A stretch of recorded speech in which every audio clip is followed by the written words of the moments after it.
So hello and welcome to the last lot of coins from this coin lot. And I think I'll talk about something a bit different. So a lot of YouTube channels are actually saying about whether there's going to be inflation or hyperinflation or deflation. And you know, with this kind of controversy, it's open to debate, and it also depends on the country you come from. So in countries like Canada, they've been pretty lucky, as well as the United Kingdom, Ireland, whatever countries. Oh, not that many countries. Even Luxembourg, even though they've had a little bit of inflation, which took the coins out of circulation, it's not as bad as a country like Turkey. So this coin is from 1991. So when people were actually freaking out about inflation, and they said that the numbers last 1 year in the United States is 4%. 4% is nothing. Canada, see, nice nickel coin. I think this is copper nickel. But these have been in circulation for quite a long time, over 100 years. So inflation in Canada has been quite small. And then you've got Ireland, same thing, quite small. The United Kingdom is another country that's had small inflation, so this is equivalent to a 10 pence coin currently, and it's still in circulation, even though it's a lot smaller. This one's quite nice, has a rose for England, a clover for Ireland, and a fist for Scotland. As you can see, has no leek for Wales, because Wales is part of, or classed as part of, England at the time, even though we view it as a separate part now. So, yeah, not really that much. Copper nickel coin. Copper nickel. So when you take silver out of the mix, I've got a silver coin here. Oh, where is it? Okay. A Saudi Arabian half real. This is a 1354. So I think the 1960s. I can't remember the exact date, but that's a silver coin. This one always retains the silver value. These ones can retain their copper and nickel value, but they usually lose all the value up until they reach their metal value. And that metal value can vary over time. So then you got, Luxembourg. So during the First and Second World War, they were affected. They were invaded by Germany, and that caused the currency to devalue. And the currency is devalued because it's tied to the Belgian franc. So this is equivalent to 10 Belgian francs, which you could use in Luxembourg at the time. So whatever happened in Belgium affected Luxembourg, and that included the currency. So, but Belgium and the Netherlands pretty much looked after their inflation problems pretty much by demonetizing the older banknotes and limiting the issuance of new banknotes. So basically it. So, and then we've got a few other countries. So I've got some more Dutch coins.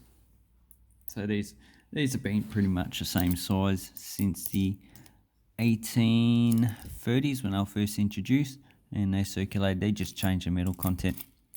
So nice Dutch coins. The Netherlands actually very interests me quite a lot. UK 1951 footprints. Copper nickel, not really worth much. So, I'm getting distracted. So inflation, we're freaking out about it in Australia, or some people are. Another Canadian coin, and I don't think there's going to be that much of a problem. We're struggling to get 1 or 2% over all products, and the increase in prices over last year pretty much due to supply and demand. So with people freaking out about the lockdowns, then they've been buying all the products, so then they've had to ration it, and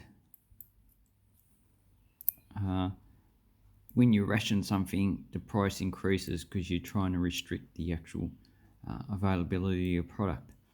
So here we have 2 Japanese coins issued after the Second World War. So the Second World War and aftermath, the dislocation of the Japanese economy caused inflation to increase.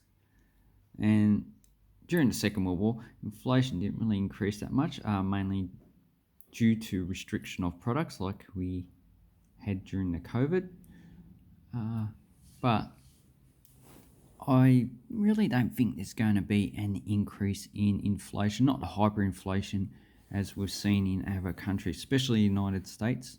Definitely not going to see it, because when the United States prints currency, a lot of countries do absorb that currency. So with the Japanese coins, the inflation was mainly in the 40s and the 50s that subsided, and they issued coins with milled sides. So these, well, pretty common. They're a lot harder to get in pretty good grades. And then in the 60s, they changed it to just a plain side. So they're current coins of Japan. As well as Italy. Italy also suffered inflation after the war. The war period didn't really affect inflation too much. It did increase prices, but that was due to restrictions of supply. But after the war, when the reconstruction happened, and there was an excess of currency issued during the war, it caused inflation to pick up. So these 5 and 10 liras issued in the early 50s reflect that.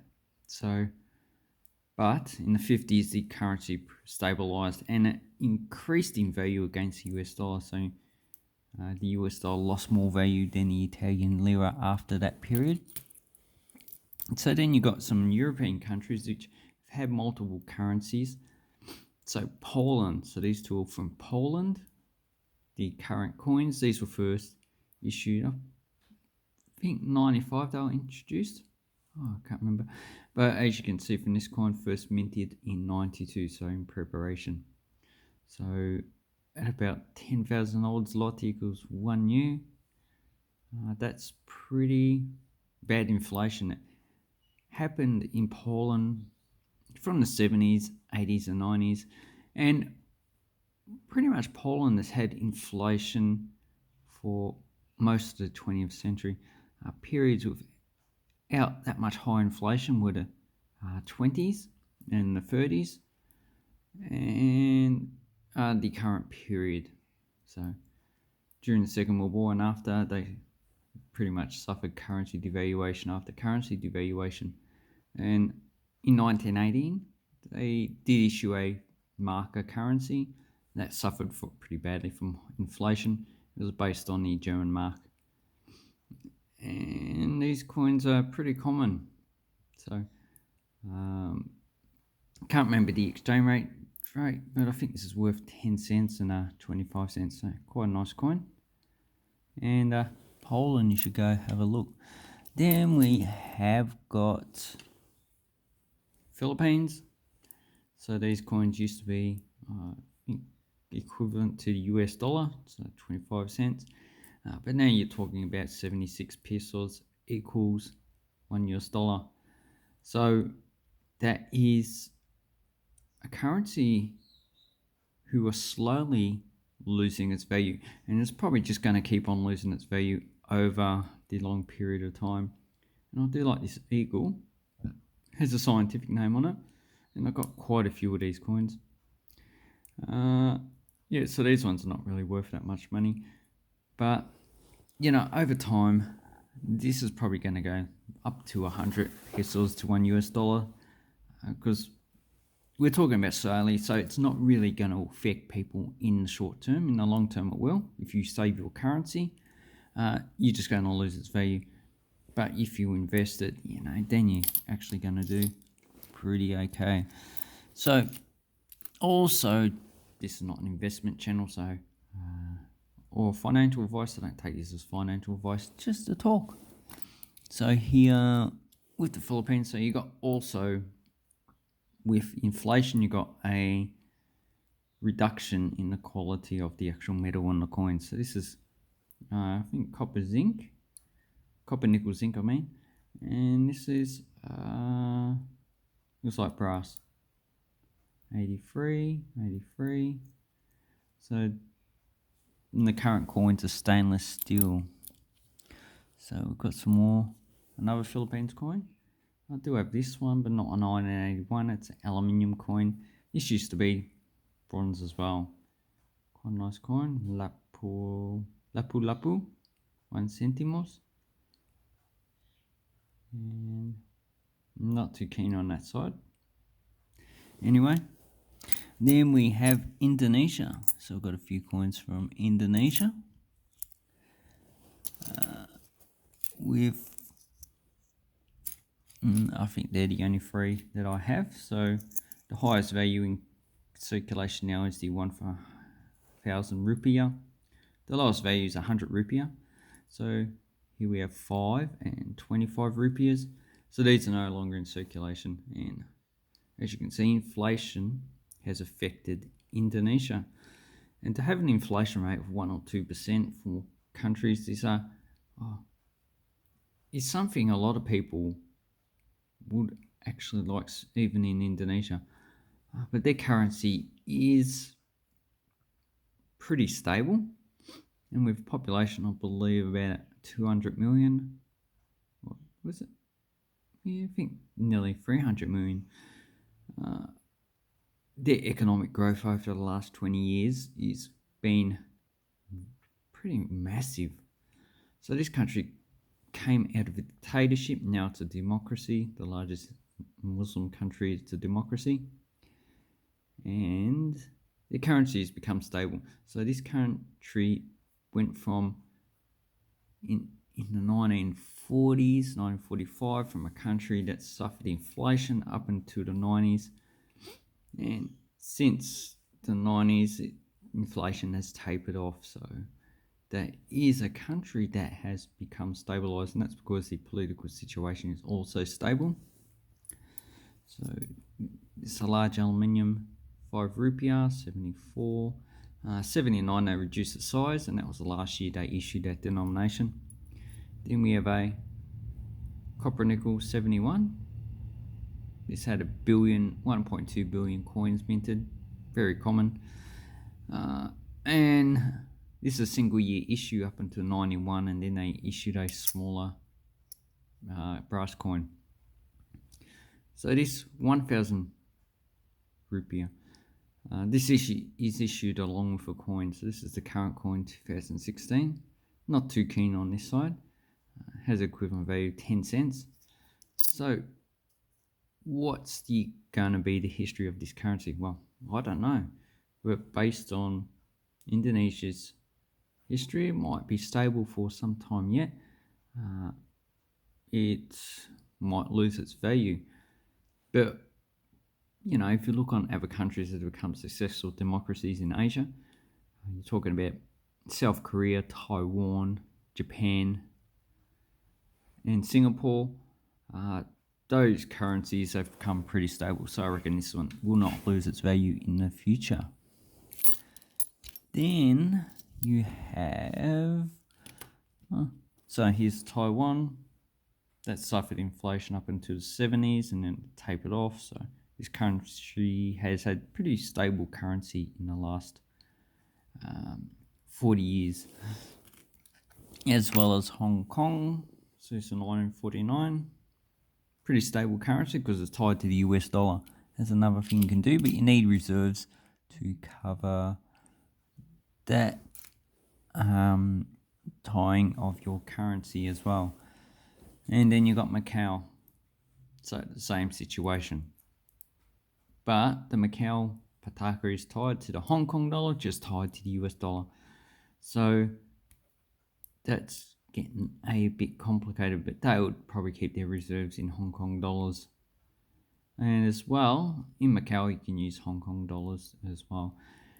And the more valuable coin here is this 10 Avos from 1982. The most expensive coin is the 84 So do I have an 84? I do have on the table. So here it is, 84. And this one costs about $5 to $10 each. Pretty low mint year. And this one's the most common, so this one's probably only a few dollars, probably one or two. And this one's definitely, yeah, not really worth that much. There's quite a few million of these minted. From memory, I think about 20 or 30 million. But in this grade, I don't have it in my collection, so that's definitely something to put in there. And looks at some other European countries. So I've got some. Okay, I'll just collect all the European countries in my hand, and we can have a little chat about them. Okay, got Fiji. So that's it. So we got Yugoslavia. So Yugoslavia, throughout its existence, suffered from inflation. This wouldn't stop in Yugoslavia because they tried to implement a communist government with a more like a market system. So you got two coins here. So you got the coins that were issued from, so this currency was issued from 1945 up until 1965. So that is 20 years, and it pretty much lost its value. It didn't have hyperinflation during the 50s and early 60s, but it did suffer from inflation. This coin is pretty damaged. This is the second highest value coin in circulation, the 20 dinars. And then in 1965 they issued a new dinar equals 100 old dinar, and in the 70s and especially the 80s and 90s this suffered from inflation. And in the 90s and 80s Yugoslavia had quite a few currencies, like 4 or 5. So inflation really took off, and that was an unstable period in Yugoslav's history, and it caused a lot of political problems. And this would have been exacerbated by the printing of currency. So when you print currency and no one else absorbs it, it gets thrown into the market. And the reason why we're not seeing that much inflation now, all the currency that the United States has printed, even Australia, is that it's been absorbed by banks. You know, you got currency swaps as well, swapping currency for stuff of value. So it's not actually going to people, and it's not, so people don't have excess currency to spend, and if they do, they're saving it. When they save it, it's not going into goods and services. And then we have Denmark. Not Denmark, the Netherlands. So another thing is, when the Netherlands has printed excess currency, like happened in the Second World War, then what they did is, after liberation in May 1945, they issued new banknotes pretty much straight away as soon as they can, and they limited the exchange that you could actually do with the older banknotes. So you need to prove where you got the currency banknote from. If you can't prove, you pretty much lost its value and you couldn't exchange it. So that's how the people of the Netherlands managed their inflation, because if inflation was going to happen, it would have been in that period of time where there was just too many banknotes that the Germans printed in the Netherlands. So then the currency would have lost value. And then you got Sweden. Sweden's never been in a war since the 1800s. So it hasn't really suffered the problem. And their finance have been pretty stable. Czechoslovakia. So Czech Republic, 1 krone, the lowest coin in value. They've only had one revaluation in 1950. So this currency in Eastern Europe has been the most stable because they've been the most conservative of the lot. And well, we're not talking about East Germany because they changed their currency. And you got, an Italian 20 euro. So this one has titanium in it. And titanium is a problem with coins because it does make the actual coin the flan a lot harder. So if you see the mintages, I think 59 was the last year with titanium. Then in 1967 they introduced these coins, just aluminium bronze. So they had lots of problems with this. So you should probably find a lot of errors, a lot of weak strikes, and I would say probably a lot of cracks on these coins, but they're not rare. Croatia, part of Yugoslavia, same thing. They issued their own dinar that continued on from the Yugoslav dinar. So that did suffer from inflation, but ever since they issued the kuna, it's been quite stable. It's a stable environment. And then you got natural inflation. So when I'm talking about natural inflation, I'm talking about 1 or 2% due to the current way the market works. And over time, it will remove coins like this half penny from the United Kingdom, as well as this Fijian 1 cent. 76, pretty common. So over time, these coins are going to remove from circulation, as well as Malaysia being pretty stable. So these coins are just naturally die out because of inflation. 1968, second year of issue, pretty common.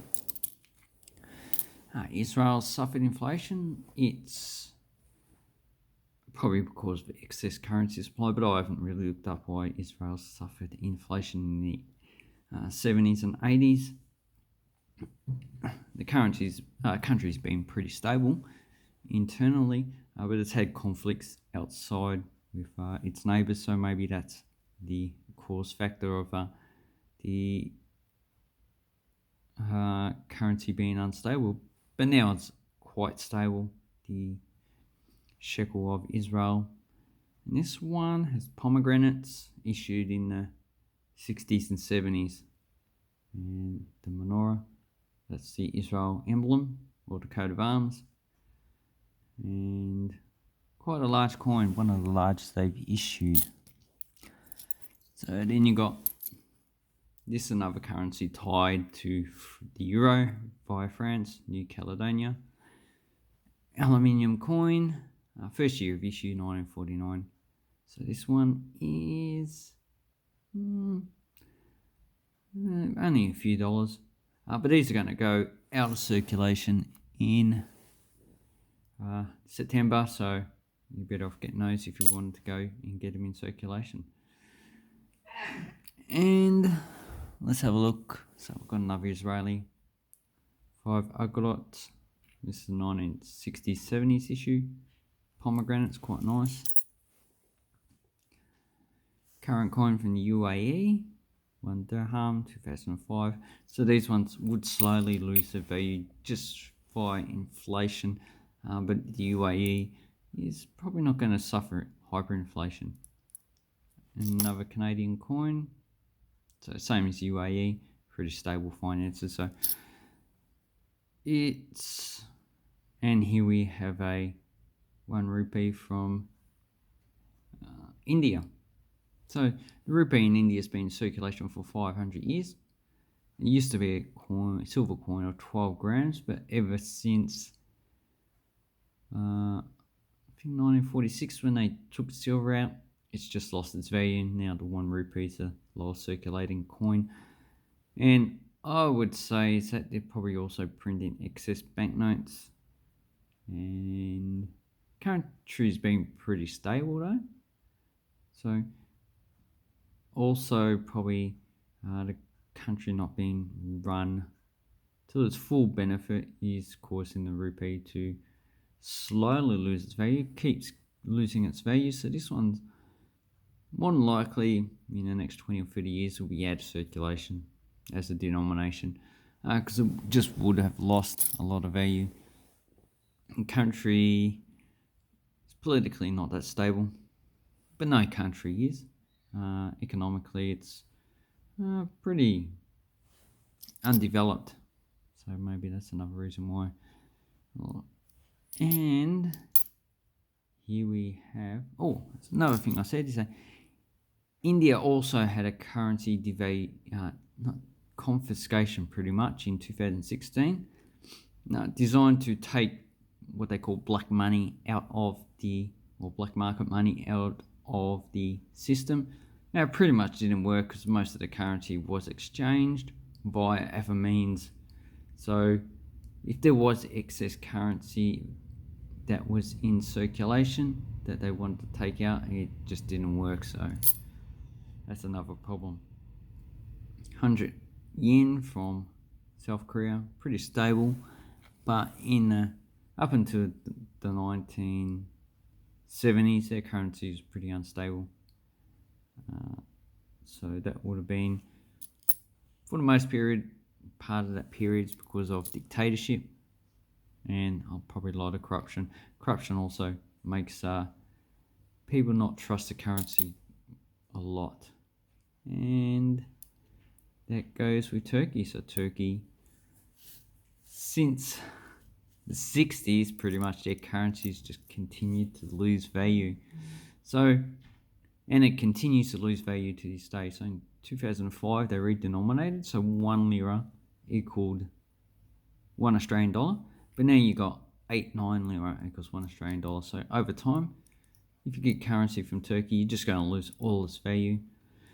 So this one here, issued in 1990, only lasted 5 years. So by 1995, they issued a small 1,000 lira, which was the smallest coin.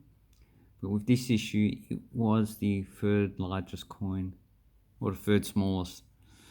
So if you save currency in the 90s, you just would have lost it like water in a desert. And the last coin is a Seni from Samoa. So this one, yeah, they're slowly losing its value. This used to be equivalent to New Zealand dollars, but now it's only worth about half. So small country, can't really support its currency, really.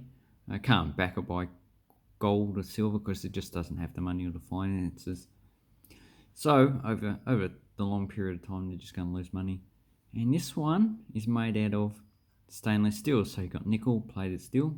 Obviously the nickel's been taken away there, and steel, you can see, is going black because it's mainly iron. Iron doesn't last long, it's very reactive. So coins that are made out of steel, like this rupee from India, this 100 rupiah from Indonesia, in the archaeological record, these probably won't exist because they just, over the 1,000 year period, especially in damp environments, it's just going to corrode very badly and just break apart and just become part of the soil, so they won't exist.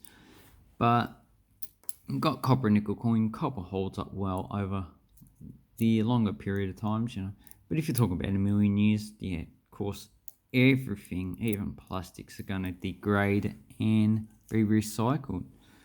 So, this video is a bit long.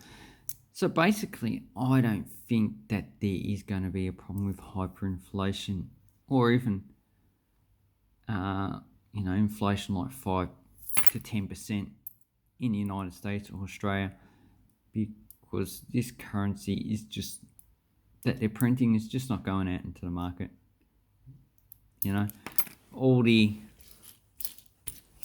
Pretty much all of the incentives, stimulus is evaporating for people, so there is no excess currency going out into the markets. So anyway, this video is a bit long, and I hope it wasn't boring, teaching you about coins and also the history of inflation. So thank you very much, and have an awesome coin and banknote collecting time.